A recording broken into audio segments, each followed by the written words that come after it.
ఇంకా ఎక్కడెక్కడ ఏజెన్సీస్ని పెట్టాలంటే అన్ని కూడా పెడతాం. అవన్నీ పెట్టి పూర్తిగా బార్డర్లో కూడా మన రాష్ట్రానికి రాకుండా కూడా చెక్ చేసి యంత్రాంగాన్ని కూడా క్రియేట్ చేసుకుంటామని చెప్పి కూడా నేను మీకు తెలియజేస్తున్నా. ఎవరైతే గంజాయి పండించే అమాయకులు ఉన్నారో వారందరికీ ప్రత్యామ్నాయ ఉపాధి కల్పిస్తాం.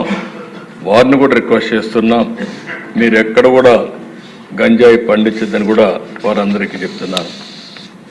రెండోది దిశ, ఈ విషయంలో నేను 5 సంవత్సరాలు గడిచిన ప్రభుత్వంలో చూశాను. ఒక్కసారి అసెంబ్లీలో చర్చించిన దాఖలాలు లేవు, ఒక్కసారి సమీక్ష చేసిన దాఖలాలు లేవు.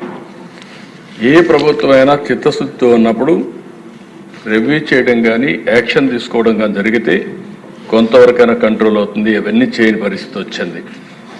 అందుకని అధ్యక్ష, దీంట్లో రాజీ లేదు. రెండో విషయం కూడా నేను ఒకటే కోరుతున్నా, ఈరోజు సోషల్ మీడియాను మనం చూస్తున్నాం. విచ్చలవిడితనం వచ్చింది, క్యారెక్టర్ అసాసినేషన్ జరిగే పరిస్థితి వస్తుంది, ఆడబిడ్డలు తలెత్తుకొని తిరగలేని పరిస్థితి వస్తూ ఉంది. ఇది మంచి సాంప్రదాయం కాదు.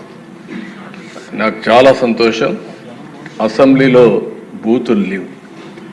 ఇప్పుడు అసెంబ్లీ అంతా కూడా సబ్జెక్ట్స్ పైన చర్చించే పరిస్థితికి వచ్చాం. ఆ 5 సంవత్సరాల అసెంబ్లీలో బూతులు మాట్లాడడం, బయటంతా భయంకరంగా ఉండడం, ప్రజాస్వామ్యం పూర్తిగా అపహాస్యం కాబడింది. అలాంటి అన్ని పోయే పరిస్థితికి వచ్చాయి. ఈరోజు మళ్ళీ రాష్ట్రంలో ఒకటే విజ్ఞప్తి చేస్తున్నాం, ఎవరైనా సరే ఆడబిడ్డల పైన అత్యాచారాలు చేసి తప్పించుకోవాలంటే ఈ ప్రభుత్వంలో వీలు కాదు. అదే చివరి రోజు అవుతుందని మరొకసారి హెచ్చరిస్తున్నా, చాలా కఠినంగా చెప్తున్నా.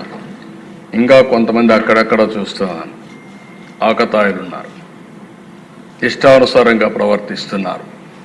వారందరికీ కూడా ఒక మెసేజ్ పోవాల్సిన అవసరం ఉంది.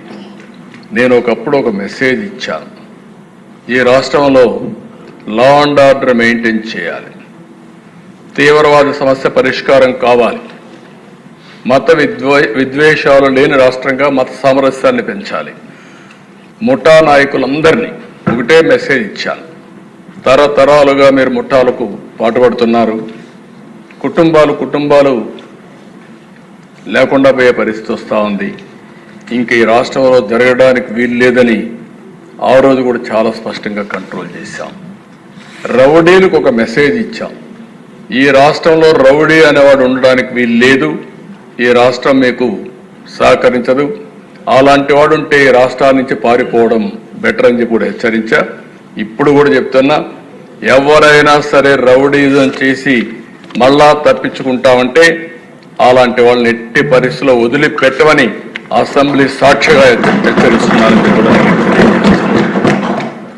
అయితే అధ్యక్ష, ఇవన్నీ జరగాలంటే ఈరోజు మనం చూస్తే కొన్ని చట్టాలు కూడా పగడ్బందీగా ఉండాల్సిన అవసరం ఉంది.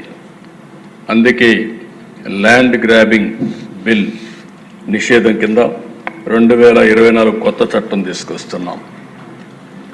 మాకు ఏ కంప్లైంట్ వచ్చినా ఇప్పటికి కూడా ఇక్కడ అన్ని సమస్యల పరిష్కారం చేయగలుగుతున్నాం. కానీ వీళ్ళు చేసినటువంటి ఈ భూ వివాదాలు, ల్యాండ్ రిలేటెడ్ కాన్ఫ్లిక్ట్స్ అయితే భయంకరంగా తయారైనాయి.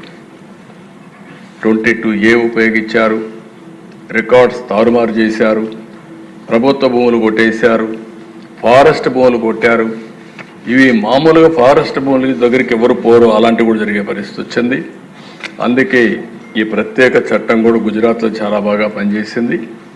ఎవరైనా సరే ల్యాండ్ గ్రాబింగ్ చేస్తే, భూ కబ్జాలకు పాటుపడితే ప్రభుత్వం కేసు పెట్టిన తర్వాత దాన్ని ప్రూవ్ చేసుకునే బాధ్యత కూడా వాళ్ళపైనే ఉంటుంది. దాంట్లో మళ్ళీ ఏమాత్రం కూడా ఉపేక్ష లేదు. అలాంటి పగడ్బందీ చట్టాన్ని కూడా తీసుకొస్తున్నాం. ఈ చట్టం ద్వారా ఎక్కడైనా ఎవరైనా సరే భూ కబ్జా చేయాలంటే భయపడే పరిస్థితి రావాల్సిన ఉంది. అలాంటి చట్టాన్ని కూడా తీసుకొస్తామని చెప్పి కూడా నేను మీకు తెలియజేస్తున్నాను.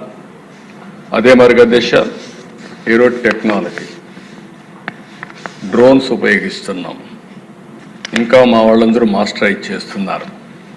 అవసరమైతే డ్రోన్స్ ద్వారా నైట్ పెట్రోలింగ్ కూడా చేయడానికి, పోలీస్ పెట్రోలింగ్ బదులు డ్రోన్ పెట్రోలింగ్ చేయడానికి కూడా శ్రీకారం చుడుతున్నాం.